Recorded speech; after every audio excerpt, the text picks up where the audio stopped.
성룡. 안녕하세요. 자, 14번 방목을 이별가가 있습니다. 이별가라고 한 걸로 봐서 뭔가 이별을 했죠. 그러면 사랑하는 사람과 이별인지, 형제 간의 이별인지, 자식 간의 이별인지, 이렇게 시험을 낼 수도 있습니다. 이 시의 시적 화자의 상황과 가장 적절한 걸 보시오. 이렇게. 그래서 시험에 제일 잘 물어보는 게 뭐냐면, 시적 상황과 가장 유사한 걸 골라라.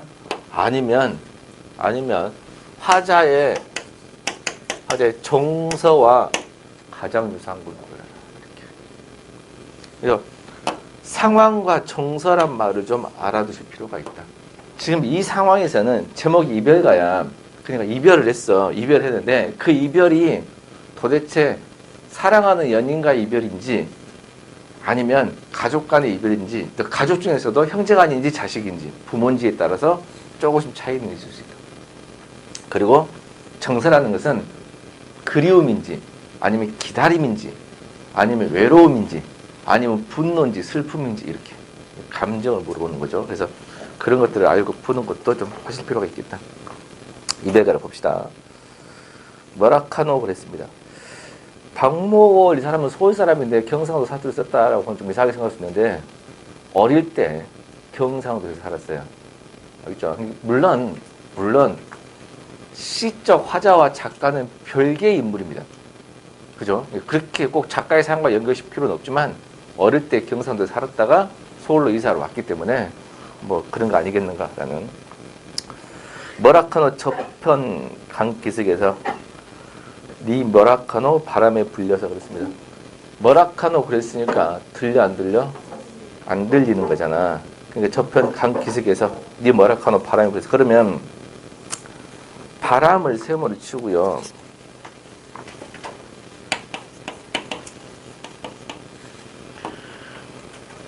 지금 거기에 있는 기억에 있는 바람은 뭐라카노가 안 들려.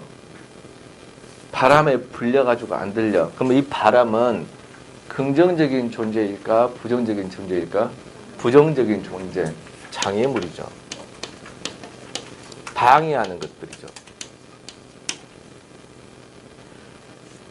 그러면 어디에서 안 들리냐면, 바람 때문에 안 들리냐면 강기슭에서 안 들리는 겁니다. 이 기슭이라는 산기슭, 강기슭하면 기슭이라는 게 뭐야? 산기슭이면 산과 땅의 경계잖아. 강기슭이면 강과 육지의 경계잖아. 그러면은 지금 이별가야. 그럼 이별하는 그 경계지. 뒤에 보면 사람이 죽었거든. 그러면 이승과 저승과의 중간을 의미하죠. 그거를 지금 강기슭이라고 표현을 했네요. 그러면 강기슭에서 바람에 불려서, 강기슭에서 바람에 불려서 안 들려. 그러면 이승과 저승 사이에서, 강기슭 사이에서 단절이 돼 있죠. 뭐 때문에? 바람 때문에. 그래서 이게 여기서 바람은 이승과 저승 사이의 단절, 방해물, 장애물, 이렇게 보시면 되겠습니다.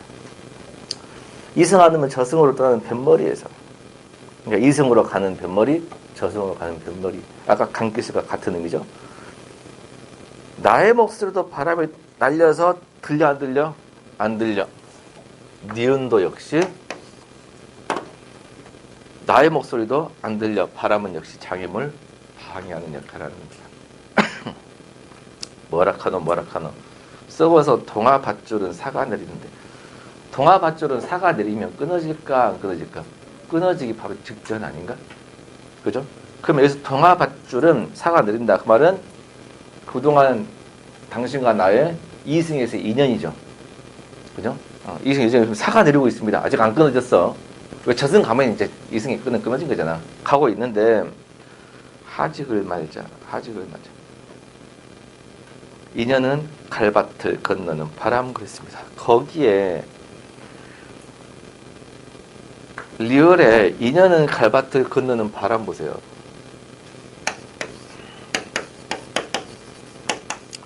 이 바람을 보면 처음에 바람 투기는 바람에 불려가지고 네 소리 안 들리고 내 소리도 역시 안 들렸어. 근데 이승에서 2년은 끈 사가 내리고 있습니다. 근데 하직을 말자 해서 시적 분위기가 바뀌죠. 그래도 하직 말자 그잖아. 하직을 말자고.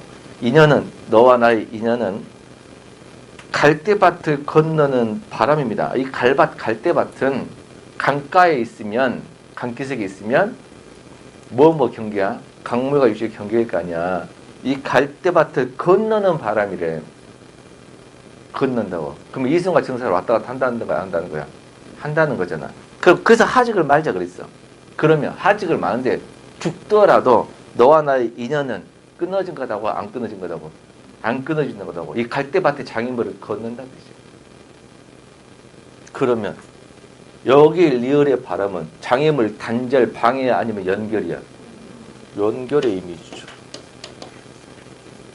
그게 이 시의 가장 큰 핵심이에요. 그래서 리얼의 바람은 그래서 정반대 이미지가 되겠습니다. 그러니까 당신은 육체는 죽었지만 하직을 말자 하지만 인연은 끝난 게 아님. 너와 나 인연은 이승이건 저승이건 초월해서 바람은 넘어가더라는 겁니다. 이게 시적 조단이죠. 바람 때문에 안 들렸는데 소리가 안 들렸는데 바람은 넘어가는 거지. 그래서 육지는 죽었더라도 우리 인연은 바람과 같다. 이해돼요? 인연은 끝난 게 아니다라는 내용이 되겠습니다. 그래서 의미가 다른 것은 4번이 되겠네요. 그럼 마지막 바람은 이승과 저승을 연결하는 매개체죠. 그죠? 종합은 이승과 저승을 연결하는 매개체. 그냥 쉽게 말하면 앞에 두 개 바람은 단절, 마지막 바람은 연결 이렇게. 그걸 어떻게 파악하는 거야? 문맥을 보고 파악하는 수밖에 없다. 답은 4번이 되겠습니다. 85쪽 15번. 다음 작품에 대한 설명을 하는 것. 김소월의 가는 길.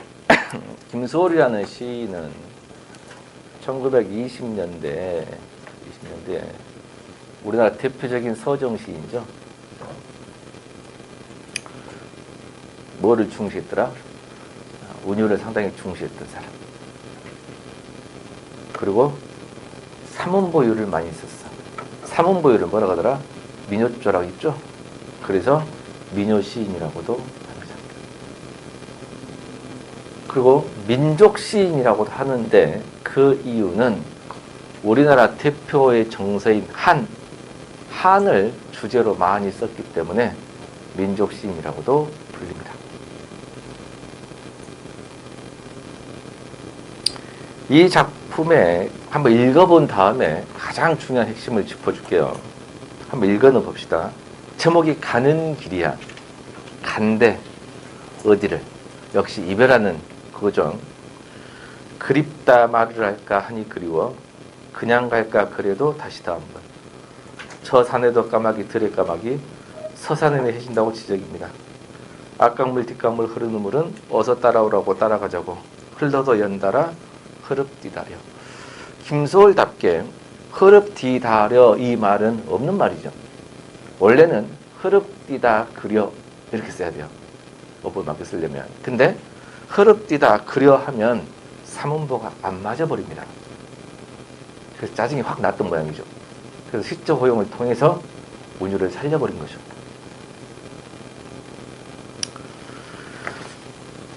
자, 일단 하나씩 한번 분석 한번 해볼게요.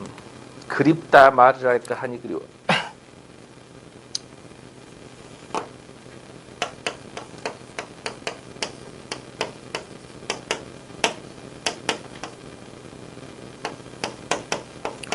자, 이렇게 썼는데 원래대로 하자면 이렇게 써야 맞죠. 그립다 말을 할까? 아니 그립다 말을 할까 하니 그리워지는 겁니다. 이게 그립다 말을 할까 하니 보제원이다 그 말이죠. 그렇죠? 말을 할까 하면 그리워지는 거죠. 근데 이 한이를 똑 띄어가지고 여기다 썼네요. 그래서 그러면 원래 행이 바뀌면 거기서 끊어 있는단 말이야. 그죠? 그러면 그립다 말을 할까? 처음은 삼키고 한이 그리워 이렇게 읽어진다 그 말이에요. 시가. 그러면 이 한이가 끊어서 읽었는데 실은 요리 들어가야 되잖아.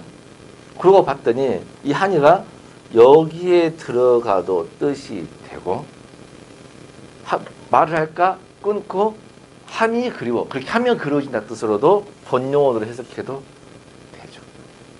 그러면 이 어절이 앞에 행에도 걸쳐도 되고 뒤에 행에 걸쳐도 된다. 이런 기법을 뭐라 했죠? 행간걸침이라고 그러잖아. 줄여서 행걸침이라고 그러죠. 공무원에 자주 나온 용어죠. 그러면 이거를 이미 시험에 한번 나왔던 것은 다시는 안 내죠. 그러면 이것을 쓴 이유가 뭐냐 그 말이에요. 이제 그런 것들이 중요하죠. 다시 말하지만 주문제들은 다시는 그대로 내지는 않아. 똑같이 내지는 않아요. 그러면 거기서 한 단계 더 들어가야 된다 그 말이야. 그러면 알겠죠? 그러면 그 나왔던 유형을 다시 다 자세히 공부하시라 그 말이에요. 행간걸침 하면 여기서 어떤 효과를 주냐면 시를 읽었을 때 그립다 말을 할까 한이 그리고 한이가 위로 가는데 다시 읽게 됩니다. 두 번 읽게 만들죠. 그러면 빨리 읽어질까 느리게 읽어질까 느리게 읽어집니다. 그래서 느리게 읽어지는 효과도 주고 두 번 읽게 해주는 효과를 주죠. 나쁘게 말하면 더듬거리게 만들죠. 읽는데 그죠? 불편하게 만드는 거예요. 나쁘게 말하면. 그러면 이 작품에서 행간걸침을 함으로써 얻는 효과는 뭐냐면 시자 화자가 지금 가는 길이야. 제목이. 근데 갈 때 가는 길에 너 많이 그리울 거야. 하면서 그리울 거야. 그렇게 말을 할까? 아니다. 그렇게 하면 더 그리워질 텐데. 이런 겁니다. 그러면은 딱 결단을 지어서 딱 잘라 단정지어서 말하는 거야? 아니면 한제 머뭇거리고 있어? 머뭇거리고 있죠. 망설이고 있잖아. 김소월 시인은 이 망설임 표현을 어떻게 표현해야 될까? 라고 고민을 엄청 했던 모양이죠. 이 망설임 표현을 두 가지를 준 겁니다. 첫 번째, 망설이려면 시를 빨리 읽어야 돼? 느리게 읽어야 돼? 느리게 가지. 그래서 시 한 줄 한 줄을 짧게 끊어놓은 겁니다. 천천히 읽으시오. 나는 지금 망설이고 있어. 이제 그리고도 양이 안 차가지고 행간걸침 씁니다. 이 부분 망설이기 때문에 다시 한번 읽으시오. 이런 뜻이에요. 기가 막힌 표현이에요. 그래서 의도적으로 행배열과 행간걸침을 통해 가지고 빨리 읽게 만들어 느리게 읽게 만들어 느리게 읽게 만들고 두 번 읽게 만들어서 망설임을 표현해요. 누구의 망설임? 타자의 망설임을 표현해요. 그러면 그립다 말을 할까? 그렇게 하면 더 그리워져. 그러면 그립다 말을 하고 가야 돼? 안 하고 가야 돼? 안 하고 가야 돼. 근데 그냥 갈까? 그립다 그리울 거야. 말 않고 그냥 갈까? 그래도 다시 또 한번. 또 망설이고 있죠. 미련이 있어 없어? 있죠.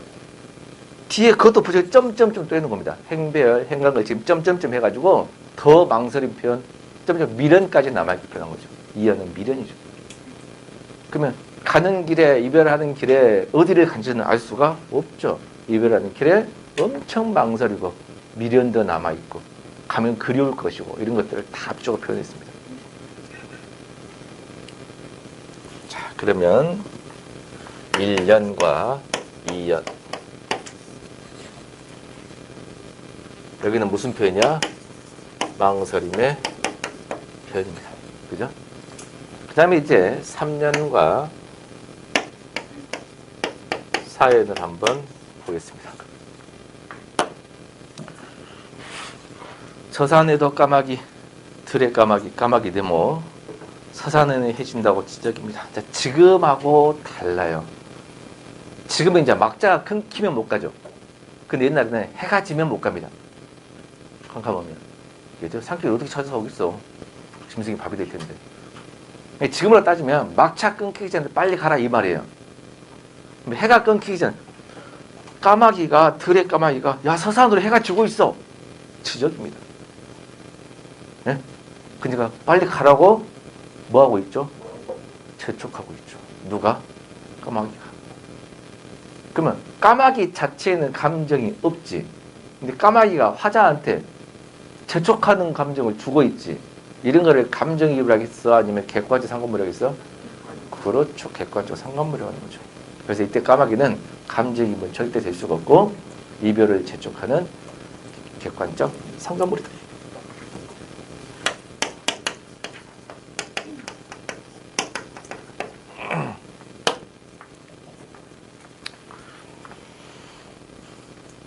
앞강물 뒷강물 흐르는 물 강물 네모 앞강물 뒷강물 흐르는 물은 어서 따라와 알아서 따라갈게 흘러도 연달아 흐릅디다 그래요.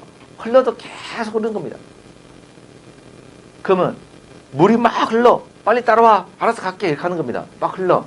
그러면 이 강물도 아까 까마귀하고 같은 의미야 상반된 의미야. 까마귀하고 같은 의미죠. 그래서 이 강물도 역시 이별을 재촉하는 객관적 상관물입니다. 예, 정리. 그러면 이때는 1년과 2년 망설임 표현은 경치를 썼나 감정을 썼나? 감정을 썼죠. 여기는 감정 하나도 없죠. 뭘 썼지? 경치 모습을 썼지. 그죠? 이거를 유식한 말로 먼저 감정을 쓰고 뒤에 경치를 썼다 해서 선정 후경이라고 이야기를 합니다. 원래 한시의 용어는요. 먼저 경치를 쓰고 뒤에 감정을 쓰거든. 원래 한시 기법은 뭐라게? 선경후정이 있어요. 근데 김소리는 선경후정의 한시 기법을 뒤집어버린 역발상을 한 거예요. 선정후경이란 새로운 단어를 만든 것과 동시에 그런 걸 시도한 거예요. 그래도 멋있잖아. 그 다음에 이 시의 가장 큰 백미는 뭐냐면 행비열입니다. 이 감정을 표현하는데 봐봐. 음악에 이렇게 악보가 있다. 이렇게 마디가 있어. 마디. 이게 한 마디, 두 마디가 있어. 만약 4분의 4박자다 라고 했으면 음표가 2개가 있어. 얘는 음표가 막 4개나 있어. 네? 그러면 글자가 2개 있고 글자가 4개 있어. 그러면 글자가 2개 있는다가 더 빨리 읽어야 돼? 글자 4개 있는다가 더 빨리 읽어야 돼? 여기가 이것보다 몇 배로 빨라? 2배로 빠른 거예요.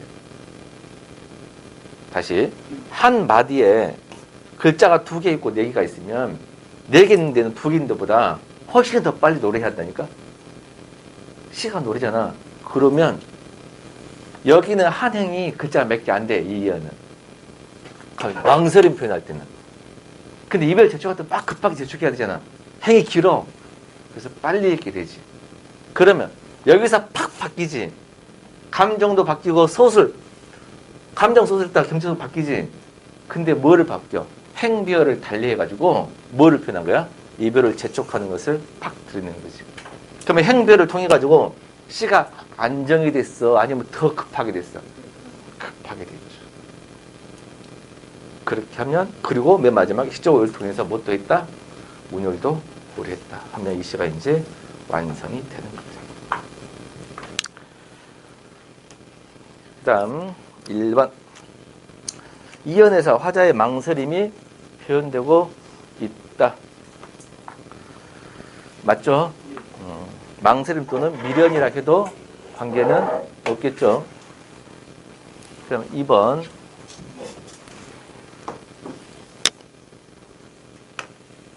화자가 처한 상황이 자연문을 통해 드러나고 있다. 그래요? 어떤 자연물? 까마귀하고 강물. 그 다음에 상황만 나타내는데 이런 자연물을 통해서 감정까지 나타낼 수 있죠. 이별을 어쩐다. 재촉하게만은. 이런까지 풀면 더 좋겠고요. 3번. 행의 길이가 변하면서 정서적 안정감이 커지는 게 아니고 더 불안하게 만들죠. 이별을 재촉하게 만드니까. 그래서 답이 3번이 되는 겁니다. 4번. 사연에서 리을수를 통해 강물의 흐름을 함께할 때 뭔 말이냐면 어떤 시에 특정한 어떤 음을 통해 어쨌다라고 하면 시적 허용을 찾아야 돼요. 왜냐하면 나머지 단어는 원래 쓰고 싶었는데 우연히 맞출 수도 있는 거잖아. 그래 안 그래? 작자가 의도를 안 할 수도 있어. 근데 작자가 의도를 했다는 것은 어법에 틀리게 쓰는 시적 허용을 찾으라고 말이에요. 그러면 흐릅 디다려 이걸 보면 리을을 써가지고 더 빨리 따라가는 것처럼 했어 안 했어? 했잖아. 빨리 읽게 만들잖아. 흐릅디다 그려는 좀 끊어읽을 수가 있지만 흐릅디다려는 절대 끊어읽을 수가 없거든. 그래서 빨리 읽는 강물의 흐름 또는 아무튼 강물이 흘러가는 이 소리를 연상시켜 주는 거죠. 그렇죠? 그러면 리을 소리가 유음이죠. 그러면 사연에서 유음을 통해 강물의 흐름을 이렇게 할 수도 있고요. 유음이 울림소리죠. 그러면 울림소리를 통해 강물의 흐름을 환기한다. 이래도 돼요. 그러고 봤더니 리을만 있는 게 아니고 이응도 많고 그런 거 봐서 울림소리를 해도 되겠군. 이것도 가능합니다. 그렇죠? 그래서 울림소리를 통해도 되고 리을 소리를 해도 되고. 왜냐하면 물소리가 돌돌돌 이런 식으로 리을 의미를 주잖아. 그래서 딱 그 말이죠. 답은 3번이 되겠네요. 정지용의 요리차. 정지용 시인의 시가 시풍이 팍팍 바뀌거든. 정지용 시인은 일제시대 활동했던 사람입니다. 일제시대 활동한 사람이야. 6.25 때 죽었는데, 이제 죽음이 밝혀졌던, 사인이 밝혀졌는데, 그 전에는 정지용 시인이 남한에 있을 때는 북한으로 월북했다 그랬고, 북한에 있을 때는 남한 시인이다라고 해서 남한이나 북한을 둘 다 외면받았던 시인이에요. 그리고 내가 학교 다닐 때는 월북 작가라 해가지고 교과서에서 가르치면 안 되는 거였어요. 근데 이제 우리나라 최초 선거를 통해서 당선된 민간인, 군인 말고 민간인 최초 대통령이 김영삼입니다. 그러면 그 김영삼 대통령이 뭐 하는 거야? 혹시 우리가 배워야 될 학문 연구를 함에 있어서 억울하게, 사상적으로 억울하게 한쪽으로 뒤집어 써가지고 그런 사람이 있으면 다시 판금 조치를 해제하라. 이해돼?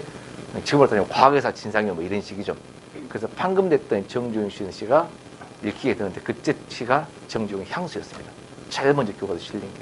그렇죠? 근데 이게 왜 밝혀졌냐면 정지용 씨는 이 김대중 정부 첫 해에 처음에 할 때 남북 이산가족 상봉을 했어요.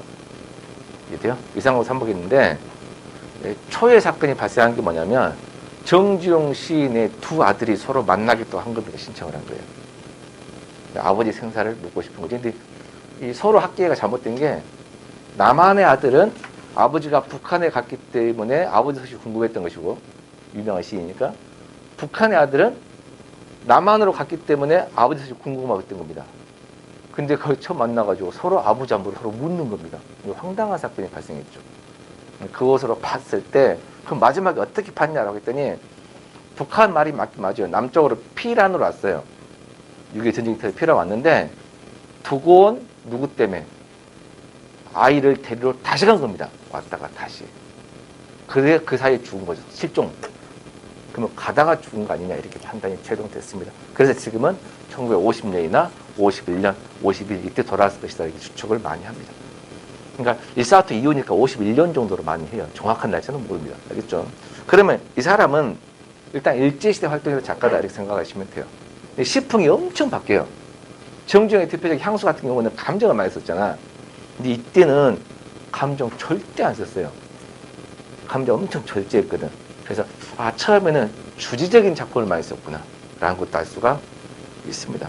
이 작품은 향수의 버금가는 대표작인데 내용은 이렇습니다. 누가 죽었지? 아들이 죽은 것을 쓰는데 감정을 상당히 절제해가지고 이런 내용 시 한번 읽어보고 한번 봐볼까? 유리에 차고 슬픈 것이 어린거린다. 여럿이 붙어서서 입김을 흐리우니 길들인 양 엇날개를 파닥거린다. 지우고 보고 지우고 봐도 새까만 밤이 밀려나가고 밀려 부딪히고 물먹은 별이 반짝 보석처럼 밝힌다. 밤에 홀로 유리를 닦는 것은 외로운 황홀한 심사위원이 고운 표현이 찢어진 채로 니는 산새처럼 날아갔구나.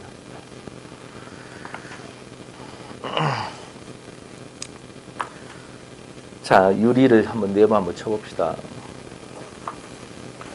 유리에 차고 슬픈 것이 어른거린다네.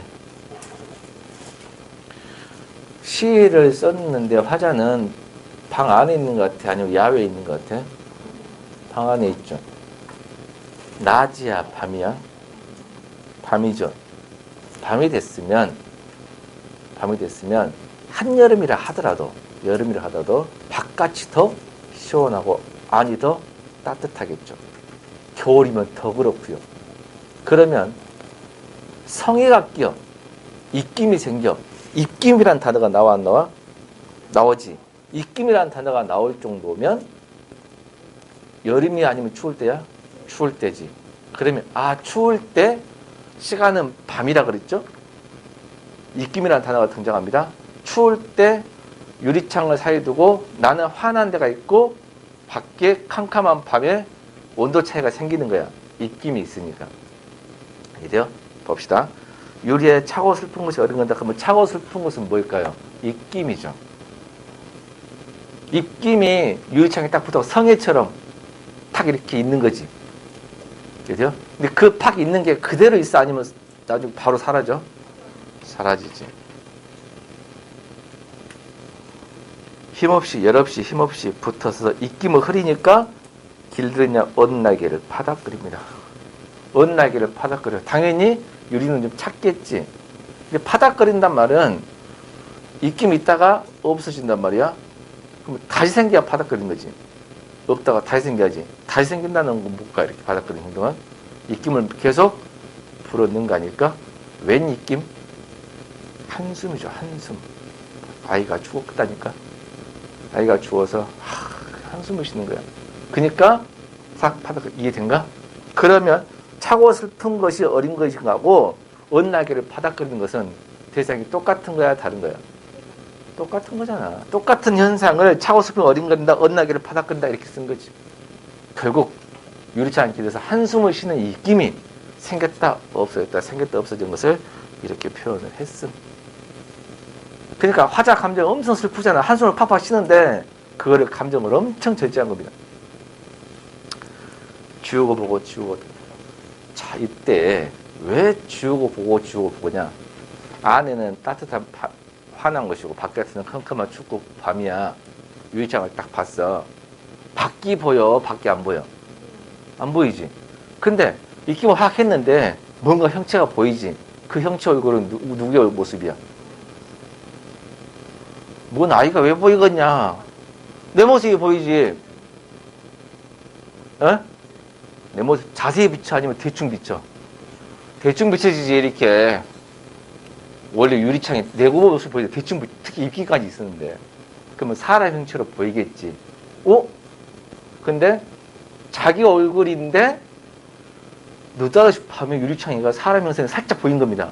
한숨을 쉬었더니 실은 지 얼굴인데 자기를 닮았던 죽은 아이 영상으로 착각하게 만든 것은 아이가 엄청 그리웠기 때문에.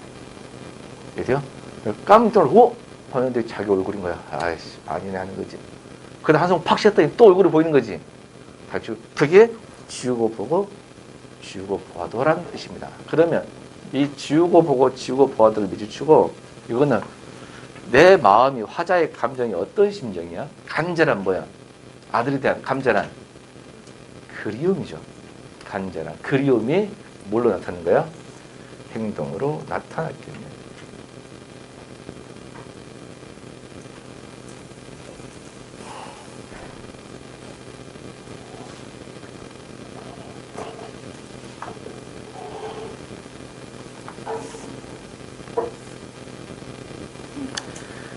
새까만 밤이 밀려나 밀려 부딪히고 밑줄.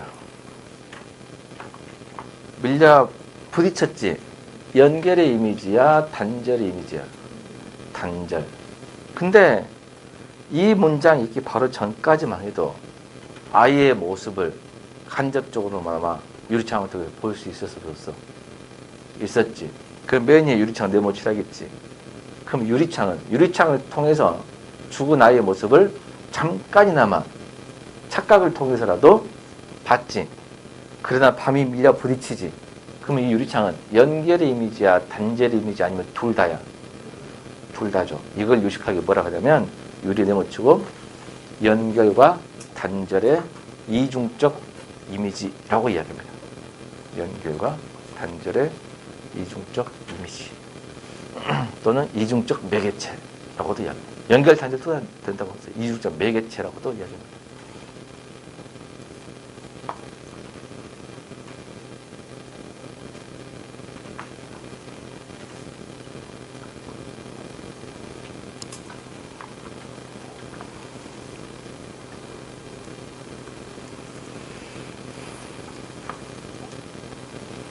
물 먹은 별이 반짝 보석처럼 바뀐다. 어디에? 물 먹은 별이 반짝 보석처럼 바뀌어. 어디에? 어디에 바뀌었을 것 같아? 어디에가 없죠, 지금? 추측해야 됩니다. 자, 물 먹은 별의 이미지는 뭐야? 물 먹은 별. 느낌. 응? 느낌 뭐야? 몰라? 눈물의 이미지 아닌가, 느낌에? 그죠? 그럼 어디에 박혀? 내 눈에 있겠지. 눈물의 이미지잖아, 느낌이. 아이가 죽었다니까. 물이 있다니까. 눈물의 이미지 아닐까? 눈물이에요. 눈물인데 그 눈에 뭐가 박혔어? 보석처럼 뭐가 박혔어? 별이 박혔어. 눈물에 별이 박힌 거야. 눈물에 뭐가 박혔어? 별이 박혔어. 아이가 죽어서 뭐가 됐어? 하늘나라 별이 됐죠. 그 별이 내 눈물에 박힌 겁니다. 그러면 물 먹은 별할 때 이 물은 눈물의 이미지고, 물 먹은 별 하면 내 눈물에 뭐가 박힌 거야? 별 동자가 딱 별빛이 들어오는 거지. 박히는 거지. 그러면 이 물 먹은 별은 눈물의 이미지와 함께 죽은 아이가 별이 됐기 때문에 죽은 아이 영상이 같이 되는 겁니다. 밤에 홀로 유리를 닦는 것은 유리를 왜 닦나? 유리가 더러워져서 닦는 거예요? 아니죠. 유리를 닦는 것은 본문에 있는 말로 하자면 뭐야? 그렇죠. 지우고 보고 지우고 보아도죠. 그러면 유리를 닦는 것은 뭐야? 간절한 그리움이 행동으로 나타나는 거죠. 외로운 황홀한 심사위원이. 외로운 황홀한 심사. 말이 돼, 안 돼? 안 되죠. 말이 안 돼. 무슨 법이라 그럴까? 역설법이라 그러네. 외로운 작업이야. 왜? 아이가 없으니까. 그렇지만 황홀한 심사야. 왜? 황홀한 감정이잖아. 죽은 아이 영상 그렇죠. 볼 수 있으니까. 고운 폐관이 찢어진 채로, 아, 너는 산새처럼 날아갔구나. 니는 산처럼 날아갔어. 고운 폐관이 찢어진 채로. 그러면 아이가 폐관이 찢어져서 죽인 겁니다. 이른바 폐병이죠. 폐병으로 죽었다는 걸 알 수 있습니다. 뭐처럼 날아갔어? 산새처럼. 그러면 차고 슬픈 것 죽은 아이 영상, 니은 언날개 죽은 아이 영상, 디귿 물 먹은 물은 내 눈물에 죽은 아이 영상이 와서 박힌 거고, 4번 산새, 맨 마지막 산새도 죽은 아이 영상이지. 그럼 죽은 아이를 떠올리게 하는 이미지는 기억, 니은, 디귿, 마지막 산새까지. 이게 죽은 아이 영상을 이미지화 한 거고요. 리을에 유리를 닦는 것은 뭐야? 간절한 그리움을 그냥 나타낸 거죠. 바꿔서 말하면 리을만 빼놓고 기억, 니은, 디귿은 아이와 관련된 거고, 리을은 나와 관련된 거죠. 내가 한 거지. 그렇죠? 17번은 답이 4번이 되겠네요. 16번은 위의 시에 나타나는 시적 상황입니다. 이런 게 중요한데요. 상황을 물어봤어. 상황을 물어봤는데 상황이 지금 이 시적 상황은 뭐야? 이별하는 상황이지. 근데 이별이 정확히 말하면 사별이지. 그죠? 그러면 1, 2, 3, 4를 중에서 사별을 찾아야 돼요. 근데 사별이 없다. 그러면 이별을 찾아야 돼요. 이해되죠? 근데 이별이 3개다. 그러면 사별을 찾아야 돼요. 그러면 내 사별이 2개다. 그러면 누가 죽은 걸 찾아야 돼? 가족이 죽은 걸 찾아야 됩니다. 그래도 2개다. 그럼 누가 죽은 걸 찾아야 돼? 자식이 죽은 걸 찾아야 됩니다. 계속 소고를 해 나가야 되는 겁니다. 알겠죠? 산이 저문다. 산이 저문다. 상승적 이미지일까요? 하강적 이미지일까요? 하강적 이미지죠. 분위기 좋아, 안 좋아? 안 좋습니다. 노을이 잠긴다겠습니다. 저녁 밥상에 얘기가 없네요. 얘기라겠죠. 밥상에 얘기가 없습니다. 분위기 안 좋게 만든 다음에 얘기가 없다겠어요. 단순히 외출이 아니죠. 얘기를 하겠죠. 얘기 가면 어디 가겠어. 얘기 있던 방석에 한 쌍의 은수저가 있어. 얘기 방석에 은수저. 누구의 은수저야? 누구 몫에? 얘기 몫에 은수저가 있는 거죠. 제목도 뭐라겠어? 은수저라. 제목을 은수저라 했다는 것은 은수저의 엄청나게 많은 뜻을 담았습니다. 이제 은수저 그때 눈물이 고였어. 눈물이 고였으니까 얘기가 단순히 어디 가고 없는 게 아니고 죽었다는 것을 알 수가 있네요. 은수저의 이미지가 뭘까? 지금은 아이가 태어나거나 돌이 되면 아이가 돌이 되잖아. 돌잔치를 하게 되나 돌잔치를 하게 되면 예전에는 금반지를 선물로 줬습니다. 금반지를. 이해돼요? 근데 지금은 이 문화가 사라진 이유가 금반지가 너무 비싸서 갑자기 튀어올랐기 때문에 금반지를 선물로 주는 것이 거의 사라지고 있습니다. 돈으로 그냥 5만 원 주고 끝나는, 10만 원 주고 끝나는 있죠. 근데 이제 예전에는 아이 돌 때 되면 이제 드디어 뭐를 먹을 때야? 이유식, 이제 밥 같은 거 먹을 때거든요. 그럼 아이 몫에 숟가락을 줘야 됩니다. 선물로. 숟가락을 주는데 웬만한 나무 숟가락이 됐건 아니면 웬만한 쇠 숟가락이 됐건 나무 숟가락이 잘못되면 좀 썩을 수도 있죠. 쇠 숟가락은 녹이 슬 수도 있죠. 그러면 아이는 이유식 같은 거 먹을 때 지금부터 철저한 소독 개념이 좀 부족하기 때문에 많이 아플 수 있죠. 열이 많이 나오고. 그래 안 그래? 전이면 약하니까. 세균이 약하니까. 그래서 절대 녹이 슬지 않는 수저를 선물해 줍니다. 녹이 슬지 않은 게 뭐야? 금과 은이죠. 다만 색은 변하죠. 이해돼요? 오히려 그래도 색이 변했다는 것은 뭔가 안 좋은 상이 벌어졌음. 이해돼요? 그래도 알 수도 있잖아. 그래서 금과 은을 절대 녹이 슬지 않고 썩지 않기 때문에 선물로 하는데 금수저는 너무 비싸. 그래서 은수저를 많이 선물로 줬습니다. 그때 은은 쌌어요. 이해돼요? 그래서 은수저를 그래서 은수저입니다. 그럼 은수저라고 하는 것은 아이 전용 수저였던 거죠. 근데 은수저가 있는데 애기가 없어. 은수저가 눈물이 고이고 툭 떨어진 거지. 애기가 죽었다는 걸 알 수가 있어요.